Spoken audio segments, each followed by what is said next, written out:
Full day. Thank you for joining us. I'm live with Ryan Burgess. He's the Executive Vice President of Multifamily Leadership. I'm Patrick Antrim, Chief Executive Officer and Chairman of the Multifamily Innovation Council. And I'm joined also with our Chair of Technology and Innovation and founder and CEO of 365 Connect, Carrie Kirby.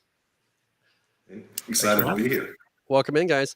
So right now, if you're joining us if you're on LinkedIn, Twitter, um, LinkedIn personal page, Facebook, wherever you're seeing us, we are also live on the Multifamily Innovation Podcast. So those of you that are listening in after the live show, you may be tuning in from Apple or Spotify or Amazon, wherever you may be enjoying a podcast. I just invite you to subscribe to the Multifamily Innovation Podcast, wherever you enjoy that experience.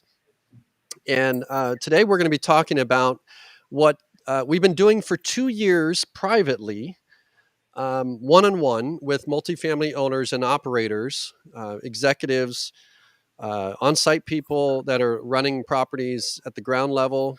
And we've been spending time in conversations inside what we've called the Multifamily Innovation Advisory Council. And we've surpassed 1.5 million units now. And in that council, we're learning about the challenges operating portfolios. And the special thing about these conversations is we're working through challenges of adopting technologies, integrating technologies, working through leadership challenges to get things moving forward. And these executives and team members are learning things outside of sales conversations. And so it's been a real special experience that we've been able to evolve, and couldn't have done it without these two on the call with me. So Carrie, welcome in. How do you feel about all these conversations we're having? They've been exciting, enlightening, learning a ton of things, we have some disconnects going on between our vendors and providers in the market, to the management companies, and even some disconnect between today's renters and everyone else in the chain. So it's been learning some exciting things and entering some great conversations on some very focused topics. Yeah, and so for those of you that have been following just the evolution of multifamily right now, in order to get a feedback loop, you have to either invest in a venture capital fund and get access to product and product fit things. And um, what we're doing is we're trying to report back through this podcast the learnings that we're hearing inside these conversations, similar to like the Journal of Medicine, peer-to-peer reviews of the real challenges, the real opportunities that can be created. And so innovators, smart developers, maybe even people outside the industry that are getting funded, they're paying attention to the things that are happening in multifamily, and they're building products to solve those problems instead of just building products and trying to sell into with existing stack of technologies. So uh, welcome. I see some viewers joining. Thank you for that. I would love to build a relationship with you guys, bring some value to your teams. Thank you, Ronald, for that. We love relationships are how we make a lot of these things happen. So, guys, let's talk about today's meeting. So, today's meeting, we were talking about the challenge of talent shortages, labor challenges, the shifting workplace experiences around, you know, it's not that we're trying to replace people at site level positions, but we are noticing that there are people that don't want to work on certain days, or people get sick. And then what do you do? Right. And then the customer expectations of leasing on demand 24 hours of the day. How do you have a technology stack that works to solve and create the experiences you've built your company to do? And so today we talked about really I'll frame it with like the before, during, and after. So the before is like leasing, and I'm going to go to you, Carrie, because we talk about the promise of what leasing is, and then the during unit is, they've already said yes. However they got there, they've had the tour. What's that process look like? And I felt like there was a lot of friction still in that process, the during unit. The after unit, I think a lot of the incumbent providers try and portal and handle the recurring relationship with the resident after they've moved in. But today, let's focus on that middle piece, the during unit. Carrie, what does leasing mean? What are you hearing? It seems to mean a lot of things to a lot of different people, but at the end of the road, what matters is, did we get a complete conversion, which means a sign, lease, and money with that lease? But we had some conversations around centralized leasing and what that looks like, and it seems to be the journey of moving that prospect into an application. And then after that, there's some, I'll call it different, in some cases, fragmented processes to get over to a lease, including some human interaction to deliver back to sign lease. And it sounds like from our group that a lot of people are centralized or are moving to centralized leasing, pretty much full in. And they've also kind of, I want to say, reinvented some roles or repositioned some roles of basically at that point, there's almost like a concierge level service. Okay, we've now got us a renter, they've signed a lease. Now let's get them into their apartment home with as little friction as possible. So I'm hearing some positive things. The technologist in me is like, there's a few things that need to be tweaked between the app and the actual, let's get a completed lease signed, that portion. How about you, Ryan? Yeah, I agree there. There's a couple trains of thought there. I think when you want to create some consistency, so there's a lot of technology out there that helps do that on your behalf. In case, like you had mentioned, somebody on site decides not to show up to work on a Sunday, you still want to be able to do business as usual, but you really don't want so much automation. What we're hearing is that you don't want so much automation to where that the first time you actually meet a resident is when they come to pick up their keys. So things like that, just, where do you fit? Where's that middle ground to be able to serve the resident the way that they deserve to, but also create that experience to where they feel like they're coming home. Yeah, and one of the things I heard, and when I posed the question around, Justin, good to see you. We'll catch you in the next one, and you'll get the recordings to the in the members area, so you won't miss out on that. The who we innovating for, right? So there's things that make our life easy. We had somebody comment, and I thought it was a refreshing comment. Like, we don't really think through too much of the people that are making some of these decisions are not actually renting apartments in many cases, so they're not thinking through they're thinking through the process of how it affects their business, but not the customer that's buying in the business, the resident experience that's we've talked about. And I thought that was really refreshing.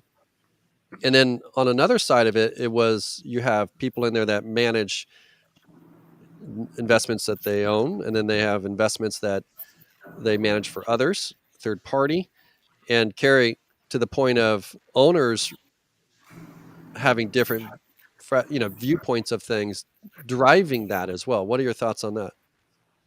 Yeah, so there's definitely some fragmentation. We're hearing the fee managers are sometimes handed some technology that the ownership has been using or wants to use that kind of stops some of the automation process or puts some things in there that are a little heavy and unnecessary. I think one of the biggest things I heard today, kind of coming off of what Ryan was saying, was I think there's this sense of, hey, we're putting a lot of burden on our renters especially in the application process. There's a ton of things. Some of the applications are huge, and we're grabbing information that, if they don't get approved, is not needed. In some cases, it's probably not even necessary, even if they are approved.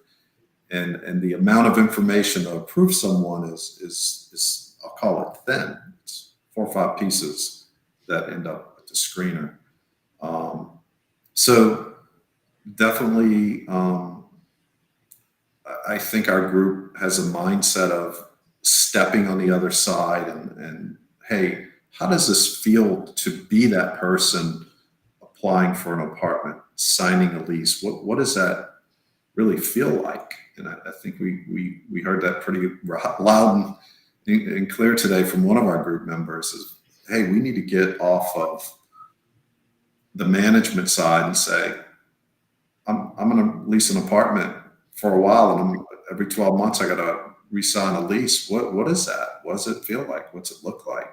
Why does this application want to know, what color my car is, when I don't even know if I'm going to live here. So I think there's a lot of things that, we need to vet out, and we'll get, or are vetting out through our group. We're certainly finding out some interesting parts and pieces of how people are seeing things. The auto industry gets in their product. Most of the executives get in the product every day. Right. Maybe not their own product, but they do get into a similar product and relate to the use of the product every day. And I mean, I don't know how many years it took us to figure out we can put 2 doors on a van, but somebody decided to do it, and it made, when I had small kids, it made our life amazing, right? Maybe it added more costs, maybe it didn't, I don't know, but like it took a long time for that to happen. And we may be at that point now where, we're seeing a lot of those decisions that are being made based off what's currently available. Like, what can this technology do today versus what should it do today? Yeah, and to piggyback on that, Patrick, I'd say, I'm curious to hear from the audience as to how many executives are applying for their own apartments. What would their experience be like? We can hear about it from residents and things like that, but are you applying at your own apartments? Are you applying at your competitors' apartments? Seeing what other technologies are out there? Are you doing beta testing within your portfolio to see what's working and what's not? I heard the term not that long ago about larger portfolios doing that and getting a bird's eye view of the cross-pollination effect of what's happening within a portfolio and how you're reporting that back to investors and then ultimately creating better experience for the resident. And, we do a good job of shopping the properties. There's a new development. In fact, it came up today, in a new development. You get a lot of traffic because people are curious. Customers in the marketplace are curious. People are looking for fresh design ideas. Investors, brokers are all touring those apartment buildings to see what's coming into the marketplace. So not everybody is a buyer. And so the efficiency of what we're talking about here mattered in that scenario a lot to this individual. Right. And so, but we as operators have shopped properties, market analysis, toured, all that, but we stop. And today we talked about the 3 units: the before unit, getting them excited to rent, touring, all that stuff. And then the during unit, which is like after they've said yes, like the application, how long did the approval take? How do I know where to park? All the during the transaction stuff. And then the after the transaction is like, I moved in and now what, right? But the during unit, which seemed to be the most the less innovative part. I mean, there's systems in place that are hybrid with technology, but there's still some opportunities there. And but we've done a good job on the sort of the marketing side of it. But now we're talking about if you could solve that for the efficiency to give more time back to all involved, that you could reallocate resources into the customer service and the maintenance side of the business, which is where most of that challenge sits with that on-site labor challenges and resources. Thoughts, gentlemen? Well, when you get to the, once they're in the unit, there's tons of data on what the experience for the resident is like, whether it's, the emerging smart home technologies that's capturing data, what that, you get lead data from your marketing efforts. So once they're in the unit, what does that look like? And then, there's revenue management systems that are also, putting intelligence into those things. So that data loop is ultimately telling you whether you have those efficiencies at the very beginning of the process, and are those systems talking to each other to report that back? And that's really some of the gaps in the technologies and the data that we do have to tell us how to improve those processes. Because you can get resident surveys that report back to you what that was like, but over the term of the lease, is that really true what they reported back, and does the data support that? Mm-hmm. Yeah, I mean, Patrick, going back to some of the things I picked up on today, especially the staffing shortages on site, training, new people as they come in. I think that, we're kind of hearing, hey, there are some things that need to be streamlined. There are some things that, could be automated maybe at the end of the road. And I think Ryan said it, we've done very well with marketing. We've got marketing and we've got automation of marketing down pretty well, or most people do. We've been able to get through the application process with no problem. Self-service, what wasn't that way, a decade or two ago. So we've got that down. So I think it's really about, what I got out of it is, we don't want to break the, human interaction, the experience, but to enable us to do that, we need to free up staff. We need to maybe take our staff and give them more meaningful roles and get them out of redundancy. And as Ryan says, there's a ton of data now floating around, be it through smart home tech or different little things you can pick up on, which I think we're all measuring. I mean, let's just take a person living in an apartment. What do we know void of anything else? We know some core basics, right? We know demographics. We know if they pay their rent on time. We know when their lease is coming up for renewal. We know if they renew their lease. We know how many maintenance requests they put in. We know how those maintenance requests now were responded to. How was the service, possibly through a survey? So some of those core basics, are automated, and we have those data points. So it's, well, how do we execute them, and what do we do with them?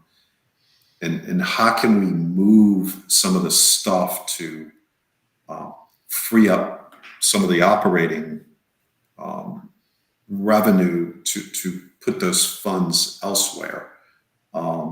Because I think what I've gotten from the group is, there's a big misconception of, rents are high and it's the big, landlord out there just raking money off the table, and it's not the case. There's things that are moving that are out of control, like energy costs, insurance. So it's not so much, hey, let's build a robot and get rid of all the humans. It's more about, do we really want our human, doing the same little thing every day that the robot can do, so we can use them for something more meaningful and deliver that human interaction we need.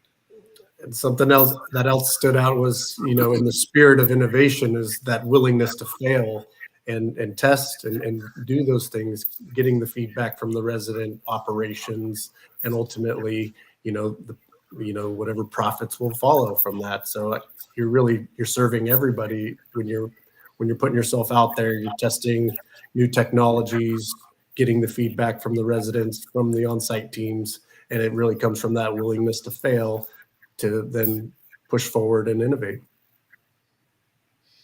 Yeah, good stuff. Good stuff, you guys.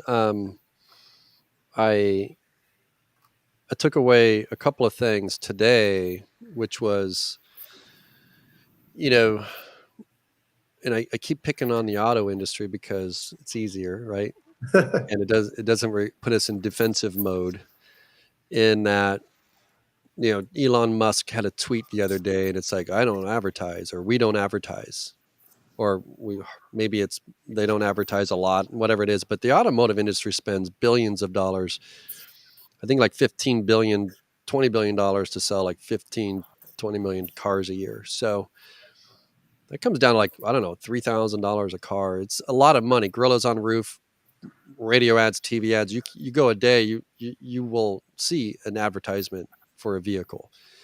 And which brings to point, I mean, you have a lot of successful people in that industry. They invented the car, right? In many cases, right? And the production of it. And they fought that innovation around even the direct to model. Like, there was a lot at stake for their model to stay the same. Like the dealer networks, there was a lot of capital invested. And so it really shook up, the model of really focusing on the customer. And during that process, um, they're relying on certain data. And we as asset managers and property managers and investment managers, the whole idea is to avoid risk, right? Like create and protect investment capital. So there's a lot. We were talking today about how something, if it's widely adopted, it feels good and safe and comfortable.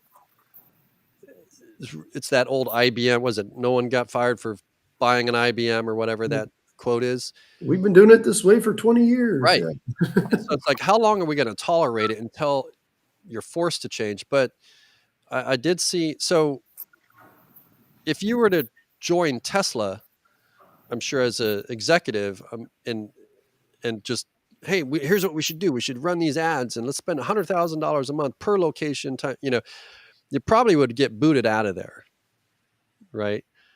The culture, like they've activated their customers into their advertisers, right?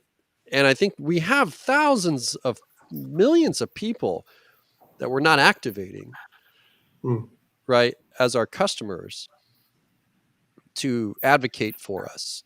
In fact, it's the opposite, right? They're not even going to city council meetings for us, right? Like their own fate is is at stake here. But so we use a thing, what we call think first, in our council, and we're just testing our assumptions about what is true, right? And what can you delete in many cases? What can you remove? What is necessary from these processes? And even if we just think about it, we don't have to act yet, but even if we think about it, it's interesting because we want to get the mindset as what's possible and what's right for the customer as the safe, most widely adopted thing. Because we'll be talking about integrations and all types of things through these conversations we're having, and we already have. So I'm looking forward to seeing. It's more like it's not what is possible. It's just like it was more like the mindset needs to come further along. And somebody said it was powerful. I won't mention who, because that's what we do in these meetings. We protect all that. Is they said, you have to think about your job the same way you like to live in the world. And if you're only focusing on shopping the apartment and seeing the amenities and getting the follow-up email and stopping there, and you're not shopping the during unit, which is like it took me 3 days to get an approval, and then I had to do this, and I had to log in, create a new account. I had to scan something, go get a money. Like the during unit process, you're leaving opportunity on the table. And here's the illusion right now. I'm preaching right now. I probably shouldn't be talking so much, but is that we're all successful, Right. and you just haven't had to be that competitive, right? Right. And So it's not as the linear. hurricane's coming, right, Carrie? If the hurricane comes, we have to do these things to protect the investors. And if you look at asset managers and property managers, I mean, we're paid to think. You know, it's our job to do that. So Thought it was a powerful statement today, that we need to, you know, look at this as if, our job as if how we live in the world. I mean, it's true. I mean, the thing about multifamily housing is you have to really look at the core of it. And what is the core of it? We're providing housing. We're putting a roof over someone's head. And as somebody told me a long time ago in this industry, the most personal thing that someone has is their home. And that we're providing homes, and people are, proud of Or their their homes. largest expense. Yeah. Yeah. And so that's the core basic of it. And then it's what can we do to do a better job of getting people to in their home and all the things in between. And as CEO of the company going through the process and saying, wow, I'm going to go lease one of my apartments today. And it's like, wow, that was either really simple and easy, or wow, that was a lot of hoops I had to jump through. right. And And I imagine they stop at the application. That's the yeah, point. it's like, gee, I don't know the license. Let's pull I this don't know the comment up. license plate number to my car in my head. Yeah. Let me go run outside and see what it is. Let's hope my car is near. Yeah, we've got a comment here from Paul. Tech can be thought of as a lure to attract and retain employees. Who wants to work for a company that makes me use Word and Excel today? Right? There are better tools out there. Isn't that true? And think about it. So, in a lot of ways, we're talking about the resident experience, but you're also all things in the business unit pick up. You know, the investors probably want to know that you're doing modern things, and the resident or the employees that end up joining your team want to work with modern tools as well. Yeah, it's apparent when something breaks and you skip out of the website, or you're in a different tool or different process. I mean, what's the ongoing cost of those failures from an employee or a resident? There's no limit to what that conversation can be. Mm-hmm. Very cool. Well, this has been a good recap. What I'd like to do is, if you are hearing my voice now, then what I'd like you to do is, number one, you got to subscribe to the Multifamily Innovation Podcast. You will be notified of these shows as they drop. Um, Also, if you want to go to multifamilyinnovation.com, that's where we have information on the advisory council. That's the Multifamily Innovation Advisory Council. We meet every Friday. And we've been doing this for about 2 years. We have about 1.5 million units represented in the council. We'll be probably 3 million by the end of the year. Now, the only thing is, you have to be a multifamily owner and operator. We have some it's by invitation application only. You can see all that information at multifamilyinnovation.com. I would encourage you, if you are looking to build a healthy organization, one that is not dependent on the tools that are available in the marketplace, and you want to get involved in providing developers and also the marketplace with insights that can be known and, you know, opportunities can be created to solve the problems that you may have in your organization, bring those forward, because it's a great group. They're getting together every Friday. Friendships are being formed, connections are being made, deals are being put together, and ideas are between you and I. And we add that third person. That's what's called the mastermind. And it only happens when there's a collision between great people sharing great things. And so, if you want to learn more about that, that's at multifamilyinnovation.com. Next Wednesday, we'll be dropping publicly some announcements around this. So look out for a press release on that. So with that, any final thoughts, gentlemen, you want to leave our viewers with before we sign off here? I just got to say, it's my favorite meeting every week. I get to see some great faces, have some laughs, just definitely the sharing of ideas. And I mean, these takeaways impact the way I interact with our clients or other industry people throughout the rest of my week. So it's an honor, actually.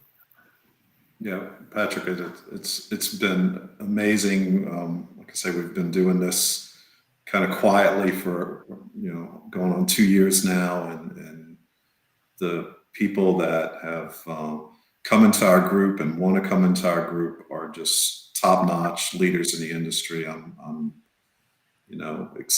elated to be part of this and to chair the technology side of it. It's been a massive learning curve, and I'm very honored to be part of this.